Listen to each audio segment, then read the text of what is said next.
دیکھو دنیا میں ساری چاہتیں کسی کی بھی پوری نہیں ہوتی. یہ تو ہو ہی نہیں سکتا کہ آپ جو چاہیں وہ ہو جائے. لوگ وزیر اعظم بنتے ہیں جیل میں چلے جاتے ہیں. حقیقت ہے یہ. کہاں کہاں انسان پہنچتا ہے, پھانسی کے پھندوں پہ لٹک جاتے ہیں اور معلوم نہیں کیا کیا ہوتا ہے. تو ساری چاہتیں نہیں پوری ہونے والی ہیں آپ کی. تو اب حل کیا ہے اس کا کہ بھئی ہر خواہش پوری کرو, یہ تو ہو نہیں سکتا. تو بھئی سمجھوتا کر لو. کیا خیال ہے؟ جب بھی کوئی مصیبت آئے پہلے تو کوشش کرو مصیبت نہ آئے. اپنی حماقتوں ایسی کام نہ کرو جس سے ٹینشن والا معاملہ پیدا ہو. میں نے بتایا تھا نا جمعے کے بیان میں, لڑکیوں سے دوستی لگانا, یہ چیزیں آپ کی ٹینشن میں اضافہ کریں گی, کمی نہیں کریں گی. حقیقت ہے یہ. تو یہ کام چرس پی رہا ہے, چرسیوں میں اٹھ رہا بیٹھ رہا ہے, چرس پینے سے ٹینشن بڑھتی ہے, کم نہیں ہوتی. جب نہیں ملے گی تو پاگل ہوگا نا. تو وہ کام, ایسے کام کرنا جس سے آپ غریب آدمی ہو لیکن رہنا اپنے مالداروں کے علاقے میں شروع کر دیا, اس سے ٹینشن بڑھے گی, احساس کمتری کا شکار ہو جاؤ گے. یار اس کے پاس بھی گاڑی, یار اس کے پاس کرولا, میرے پاس رکشا, خام خواہ. تو آپ کو چاہیے تھا کہ جب آپ رکشا ہے تو ایسے علاقے میں جاؤ جہاں سب کے پاس کیا ہے, رکشا ہے. دکان پکوڑوں کی ہے اور سوچیں کروڑوں کی. یہ خام خواہ میں لوگ ٹینشن میں آئے ہوئے ہیں. میں نے ڈیفنس کے لوگوں کو بھی ٹینشن میں دیکھا ہے. 1000 گز کا بنگلہ ہے, کروڑوں روپے کما رہے ہیں مگر ٹینشن میں. یہ میں ہوائی باتیں نہیں کر رہا. لوگ آتے ہیں کیوں ٹینشن میں کہ پڑوسی کے پاس اس سے بھی زیادہ ہے. تو یہ ٹینشنیں قدرت کی طرف سے نہیں ہیں, یہ آپ کی اپنی پالی ہوئی ہیں. تو حدیث میں نبی صلی اللہ علیہ وسلم نے فرمایا دنیا میں ہمیشہ اپنے سے کمتر کو دیکھو. یار میرے پاس رکشا ہے اور فلاں آدمی قسطوں پہ بھی رکشا خریدنے کی صلاحیت نہیں رکھتا, سڑکوں پہ فٹ پاتھوں پہ پڑے ہوئے ہیں. 3-4 دن پہلے صدر گیا میں تو دیکھا فٹ پاتھ پہ لوگ پڑے ہوئے ہیں. میں نے کہا یار یہ بھی لوگ ہیں, نہ گھر ہے نہ بال بچے. ایک کنوارے کا فون آیا, ایسے جیسے وہ نہیں ہوتی, کیا بولوں میں, ایسے طنز کر رہا تھا. کہہ رہے یار کوئی رشتہ ہی نہیں دیتا, یہ زندگی کوئی زندگی ہے. تو میں نے سوچا, میں نے کہا دیکھو وہ جو صدر میں فٹ پاتھ پہ پڑے ہوئے ہیں نا, ان کو کوئی دے گا رشتہ؟ میں نے کہا تمہیں ابا نے گھر میں رکھا ہوا ہے, روٹی پانی پنکھا سب مل رہا ہے, دعا کرتے ہیں اللہ کوئی انتظام کر دے. نہیں کر رہے تو ان لوگوں کو دیکھو جن کو روٹی پانی بھی نہیں مل رہا. تو اپنے سے کمتر کو دیکھا جائے دنیا کے معاملے میں, اس سے آپ احساس کمتری کا شکار نہیں ہوں گے. تو ٹینشن ختم کرنے کی ایک بہت بڑی ذریعہ یہ ہے کہ اگر پھر بھی کوئی مصیبت آ گئی تو تقدیر کا سوچا جائے کہ جو چیز مقدر میں ہے وہ ٹل نہیں سکتی. اور دنیا مسافر خانہ ہے, یہاں اگر ٹینشن ہے تو وہ بھی عارضی, یہاں کی خوشی بھی عارضی. ایک آدمی کے بچے بچھڑ گئے, طلاق ہوئی میاں بیوی میں, بیوی بچوں کو لے گئے فرار. اب وہ میرے پاس آیا, ایسے بیچارہ, ظاہر ہے بچے تو یاد آتے ہیں, ایسے اس کی حالت خراب, سٹریس. تو میں نے کہا کیس کرو عدالت میں. کہہ رہے عدالت میں کیس سے کوئی فائدہ نہیں ہے, نہیں ملیں گے بچے. بہت میں نے حل بتائے, یہ کر لو, تمام حل ناکام. میں نے کہا پھر یوں کرو. کیا کرو؟ مٹی ڈال. میں نے کہا ڈاکٹر عافیہ صدیقہ کا سوچو, وہ عورت ہے, جیل میں ہے, اپنے بچوں سے دور ہے,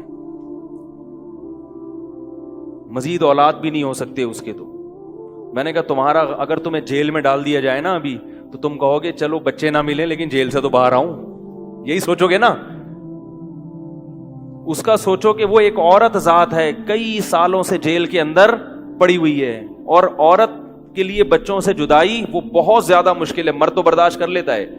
تو میں نے کہا اب جو چیز بس میں نہیں ہے اس پہ غم کرنا فضول, مٹی ڈالو ایسے اور شادی کرو اور مزید نئے بچے پیدا کرو. جب ادھر دوسری اولاد آئے گی تو ادھر سے ذہن آپ کا ہٹ جائے گا. کہتے ہیں لوگ تانے دیں گے, بچوں کو بھول گیا. میں نے کہا لوگوں کے پاس فالتو ٹائم بہت ہے, ٹھیک ہے نا, وہ تانے دیتے رہیں گے, لوگوں کے تانوں کی پرواہ مت. جب ایک چیز آپ کے بس میں نہیں ہے تو اس پہ سوچنا کیسا. یہ بھی ایک بہت بڑا نسخہ ہے سکون کا کہ جو چیز آپ کے اختیار میں نہیں ہے اس کے بارے میں سوچنا بند کر دو. دیکھو نوح علیہ السلام اپنے بیٹے کی ساری زندگی تربیت کرتے رہے مگر وہ کافر نکلا. آخری وقت میں نوح علیہ السلام کو اپنے بیٹے پر کتنا پیار آیا کہ میری کشتی میں سوار ہو جا. بیٹا کہتا ہے سآوی الی جبل یعصمنی من الماء, میں پہاڑ پہ چڑھ جاؤں گا جو مجھے پانی سے بچا لے گا. پیغمبر کو اپنی اولاد سے بہت محبت ہوتی ہے, بہت زیادہ ہے. جیسے یعقوب علیہ السلام کو تھی نا اپنے بیٹے سے. کتنا درد ہوگا اس وقت نوح علیہ السلام کے دل میں, کیسے تڑپ رہے ہوں گے. لیکن بیٹا باز نہ آیا. وحال بینہم الموج فکان من المغرقین, ایک موج آئی اور اس کو غرق کر دیا. نوح علیہ السلام نے اللہ سے دعا مانگی ان ابنی من اہلی, اے اللہ میرا بیٹا میرے اہل و عیال میں سے ہے, تو نے تو وعدہ کیا تھا تو میرے اہل و عیال کا خیال کرے گا. اللہ نے کیا فرمایا انہ لیس من اہلک, یہ تیرے اہل میں سے نہیں ہے, اس کا عمل ٹھیک نہیں ہے. فلا تسألنی ما لیس لک بہ علم, دوبارہ یہ سوال مجھ سے مت کرنا. اب یہ نہیں کہ نوح علیہ السلام بیٹھ گئے اور یہ کیا ہو گیا اور اب سوچیں یہ تو بڑھ گیا. بس نوح علیہ السلام نے فوراً استغفار کیا. اعوذ بک ان اسألک ما لیس لی بہ علم, اے اللہ میں تجھ سے پناہ مانگتا ہوں ایسی چیز کی, میں تجھ سے ایسا سوال کروں جس کی دلیل میرے پاس نہیں. بس بھول گئے. اب یہ تھوڑی کہ روتے رہیں بیٹھ کے, بھئی جو چیز بس میں نہیں ہے چھوڑ دو. تو ہم بہت ساری چیزوں کی ٹینشن لیتے ہیں جو ہمارے اختیار میں نہیں ہے. پیٹرول مہنگا ہو رہا ہے, بیٹھ کے خام میں پریشان ہے. بھائی تم سے پوچھ کے تھوڑی مہنگا ہوا ہے.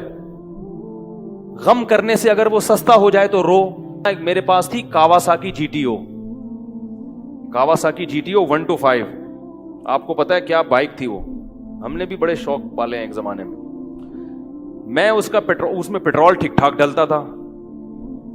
اب جب پیٹرول مہنگا ہوتا تو سب سے زیادہ متاثر میں ہوتا تھا اس سے. 50 والوں کو کچھ نہیں ہوتا تھا. تو میں ایک دفعہ پیٹرول پمپ گیا, میں نے پیٹرول ڈلوایا اس میں, تو اس نے کہا وہ 5 روپے پر لیٹر بڑھ گیا ہے. مجھے بڑا غصہ آیا. میں نے ساتھ والے سے کہا, میں نے کہا یار یہ کیا مذاق ہے یار, ہر تھوڑے دن کے بعد 5 روپے بڑھ رہا ہے, تو آپ کو غصہ نہیں آیا؟ اس نے کہا صرف میرے لیے تھوڑی بڑھ رہا ہے, پوری قوم کے لیے بڑھ رہا ہے نا. تو مجھے اس کی بات بڑی اچھی لگی. اس نے کہا میرے اکیلے کے لیے بڑھے تو مجھے غصہ آئے, سب کے لیے بڑھ رہا ہے تو چلو ٹھیک ہے. اس دن کے بعد سے اب تک پیٹرول بڑھنے پر مجھے غصہ نہیں آیا. میں یہی کہتا ہوں یار مجھے ٹینشن لینے سے کیا ملے گا. 100 روپے لیٹر بڑھ جائے, زیادہ زیادہ یہ ہوگا, بہت زیادہ بڑھے گا تو گاڑی بیچ دو. بھائی نہیں ہمارے کنٹرول سے باہر ہو گئی ہے, گاڑی بیچ دو, دوبارہ آ جاؤ, ٹیکسی پہ آ جاؤ, پھر بھی ہے تو پھر رکشے پہ آ جاؤ, پھر چنچی پہ آ جاؤ, پھر پیدل ہو جاؤ. جو چیز اختیار میں نہیں ہے اس کی ٹینشن لینا حماقت ہے. بات آ رہی ہے سمجھ میں؟ اسی طرح یاد رکھو اولاد کی تربیت کا معاملہ ہے. ہمارے ہاں جو لوگ نئے نئے دیندار بنتے ہیں یا پرانے بھی, وہ چاہتے ہیں میرا گھر 100% خلفائے راشدین جیسا بن جائے, جبکہ بیگم پہ کنٹرول نہیں ہوتا, وہ الگ سمت میں جا رہی ہوتی ہے. اب آپ نے ڈنڈا چلانا شروع کر دیا, بچے باغی ہونا شروع. وہ بجائے دین پہ آنے کے ابا کو مکھنچو سمجھنا شروع کر دیتے ہیں اور بغاوت پھیلتی ہے. تو بھائی آپ اعتدال سے تربیت کی کوشش کرو. ہو گئی ٹھیک ہے, نہیں ہوئی ہم سے نہیں سوال ہوگا, ہم جو کر سکتے تھے ہم نے کر لیا. تو ہم نے نا بہت ساری چیزیں, یہ ہو رہا ہے معاشرے میں غلط, یہ ہو رہا ہے, وہ والے وہ جماعت کیوں آ گئی, وہ جماعت کیوں آ گئی, وہ فلاں فرقہ کیوں بڑھ رہا ہے, یہ والے کی کم ہو رہے ہیں, وہ زور سے آمین کیوں کہہ رہے ہیں, وہ آہستہ آمین کیوں کہہ رہے ہیں, ٹھیک ہے نا, وہ رفع الیدین کیوں کر رہا ہے, وہ رفع کیوں نہیں کر رہا. میرا ایک اصول ہے, میں جب کسی ٹاپک پر بیان کرتا ہوں تو مجھے جب بھی کوئی ایسے اختلافی مسائل پر بیان ہوتا ہے نا, تو اکثر لوگوں کے پھر واٹس ایپ پہ میسج آنا شروع ہوتے ہیں, آپ نے جو یہ بیان کیا اس میں یہ والی بات, حالانکہ اس بات کا جواب اس میں موجود ہوتا ہے. تو میں پھر مزید جواب نہیں دیتا, میں کہتا ہوں پورا بیان سنیں. وہ پھر جواب بھیجتے ہیں کہ ہم نے پورا بیان سنا ہے. میں کہتا ہوں دوبارہ سنیں. کہتا ہے سنا تو ہے, مجھے جواب نہیں ملا, جبکہ مجھے پتا ہوتا ہے جواب اس میں ہے. میں کہتا ہوں پھر تیسری بار دوبارہ سنیں, کیونکہ اس سے زیادہ کہ ہم مکلف نہیں. اب یہی تھوڑی کہ ایک ہی چیز کو لے کے پھر وہی سوال وہی جواب وہی سوال وہی جواب. پبلک کے پاس تو ٹائم ہے, وہ تو کرتے رہیں گے اور آپ کی صلاحیتیں بیکار ضائع ہوتی رہیں گی. بھائی ہم جب ایک ٹاپک پر بات کی, پورا کور کیا اس کو, مجھے اچھی طرح معلوم ہے آپ کے ان تمام سوالات کا جواب اس میں موجود ہے. اب بار بار سوال کرو گے تو ہم نئے سرے سے جواب دے کے ٹائم ضائع. یہ ٹینشن ہے خامخواہ کی کیوں پالیں؟ ٹینشن پتہ ہے کیا ہوتی ہے؟ ٹینشن یہ ہوتی ہے کہ یار اتنی تفصیل سے میں نے بیان کیا پھر بھی لوگوں کی سمجھ میں نہیں آ رہا. ہائے یہ کیا یار، یہ کیا؟ اس سے آپ خامخواہ میں آپ کے سر کے بال غائب ہوتے رہیں گے. تو ہم یہی کہیں گے اے اللہ ہم سے جو ہو سکا تھا ہم نے کر دیا. اب سمجھ میں آنا سمجھانا کس کے بس میں ہے؟ اللہ کے بس. نبی کی بات سب کی سمجھ میں نہیں آئی، اور اللہ تعالیٰ نے نبی کو کتنی تسلیاں دی ہیں قرآن میں. نبی کو بار بار کہا کہ آپ جو سمجھا رہے ہیں پھر بھی یہ نہیں سمجھ رہے تو ٹینشن نہ لیں. کیوں؟ نبی کو اگر زیادہ ٹینشن ہوگی تو کام کون کرے گا؟ قرآن میں سینکڑوں آیتیں ہیں جو صرف تسلی پر مبنی ہیں، جن میں نبی کو کیا دی جا رہی ہے؟ تسلی. لعلک باخع نفسک علی آثارہم، کہیں ایسا نہ ہو کہ ان کی ہدایت کے پیچھے آپ کی جان ہی ہلاک ہو جائے، یعنی غم سے. کیونکہ نبی صلی اللہ علیہ وسلم حیران ہوتے تھے کہ ان کو میں نے معجزے بھی دکھا دیے اور میں نے بتایا کہ یہ بت ہیں جو نہ سن سکتے ہیں، نہ دیکھ سکتے ہیں، نہ بول سکتے ہیں، ہر طرح سے سمجھا دیا. ٹھیک ہے. اور میری 40 سالہ زندگی بھی انہوں نے دیکھی کہ زندگی میں کبھی میں نے جھوٹ نہیں بولا، امین اور صادق مشہور ہوں. اور یہ پیغمبروں کا انتظار بھی کر رہے تھے کہ ایک نبی آنے والا ہے. سب چیزیں ہو گئیں پھر بھی نہیں مان رہے تو ٹینشن تو ہوتی ہے نا. تو قرآن نبی کو کیا کہہ رہا ہے کہ مزید ٹینشن لیں؟ نہ قرآن ٹینشن کیا کر رہا ہے؟ کام. نہ ٹینشن نہ لیں، ٹینشن نہ لیں. ما انت علیہم بمسیطر، آپ ان پر نگہبان نہیں ہیں، داروغہ نہیں ہیں، گن پوائنٹ پہ نہیں لائیں گے آپ کسی کو، آپ سے سوال نہیں ہوگا. آپ بلغ ما ارسل الیک من ربک، آپ کا کام ہے پہنچانا. یہاں تک کہ اپنے سگے چچا ایمان نہیں لے کر آ رہے، جنہوں نے آپ کو پالا بچپن سے. چلو وہ تو دشمن تھے، وہ ایمان نہ لائیں تو انسان صبر کرتا ہے، یہ تو دشمن ہے. اپنے سگے چچا جنہوں نے بچپن میں پالا، کفالت کی آپ کی، 3 سال رسول اللہ صلی اللہ علیہ وسلم کا بائیکاٹ کیا ہے قریش نے، کھانا پینا بند کر دیا. شعب ابی طالب کی گھاٹی میں بند کر دیا بنی ہاشم کو کہ ان کا 3 سال تک کوئی لنک نہیں ہوگا ان سے، تاکہ یہ رجوع کریں اپنے دین سے. ابو طالب بھی آپ صلی اللہ علیہ وسلم کے ساتھ اس گھاٹی میں بند ہوئے، ایمان نہیں لائے مگر اپنے بھتیجے کا ساتھ دیا. اتنے اچھے چچا لیکن ایمان نہیں لائے. کیسا نبی کا دل کڑتا ہوگا کہ نہیں ہوگا؟ موت کے وقت آ کے نبی نے کہا کہ ایک دفعہ کلمہ پڑھ لیں تاکہ قیامت کے دن آپ کی بخشش کر سکوں، سفارش کر سکوں، آپ کی اللہ سے بخشش کی دعا کر سکوں. کیسا دل مچلتا ہوگا نا. ابو طالب کو خیال آیا کلمہ پڑھنے کا. قریش کے جو سردار تھے انہوں نے ابو طالب کو دیکھنا شروع کر دیا کہ کلمہ، کتنا غصہ آیا ہوگا نبی کو ان سرداروں پہ کہ میرا چچا جس نے میری اتنی کفالت کی، مجھ سے اتنی محبت کی، آج وہ میرے سامنے جہنم کی آگ میں داخل ہو رہا ہے اور یہ کمبخت کھڑے ہوئے اس کو ورغلا رہے ہیں.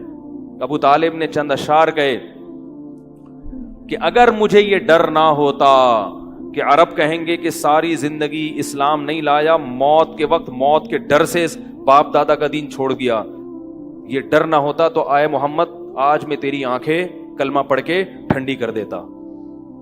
لیکن اس کو انہوں نے غیرت کا مسئلہ بنا لیا کہ میں مروں گا تو سردار کہیں گے کہ یہ ایک زبان والا نہیں ہے.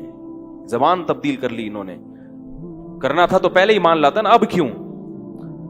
اور وَلَقَدْ عَلِمْتُ بِأَنَّ دِينَ مُحَمَّدٍ مِّن خَيْرِ أَدْيَانِ الْبَرِيَّةِ كُلِّهَا، مجھے یقین ہے کہ محمد جو میرا بھتیجا دین لے کر آیا ہے تمام دنیا کے دینوں میں سب سے افضل ہے.